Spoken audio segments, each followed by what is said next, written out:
Que, por certo, é a onde vou que non mencionei, non? Que é Toñito de Poi, ao final, bueno, Antón... Axeitos. Antón Posto banco.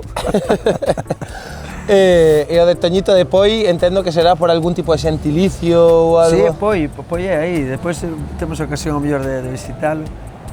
Poi é aquí arriba, isto como é Ajiño, eu son esta Ajiño, Castiñeiras, tal, bueno, pues, como é un lugar Poi que queda un pouco máis arriba, pois era Toñito porque era pequeno e de Poi porque era de Poi, que non é ningún nome artístico. Era Toñito de Poi. Tanto é así que ni siquiera era unha cousa que me planteaba, ninguén se planteou cando sacamos o primer disco, a cuadrilla de Pepa Loba. Claro, isto hai 30 anos, máis de 30 anos.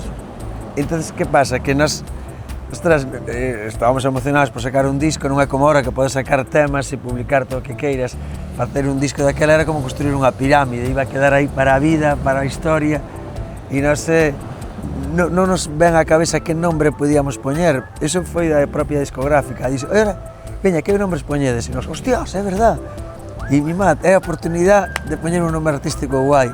E nos pensamos, podemos poñer nomes artísticos poderosísimos, non sei, Johnny Weissmuller, imagínate, que de puta madre. Pero dixemos, non se pode poñer nombres chorras porque realmente temos que volver á terra, gravamos o disco en Vigo, temos que volver á terra. E nada, e ti como che chama? A min Toñito de Poi, a ti, o fillo da Necha, a ti, Tuchiño, pois veña, ti, vamos a poñer os nombres que nos puseron, tío, porque si non vou chegar a Castiñeiras chamándome Kevin Joshua.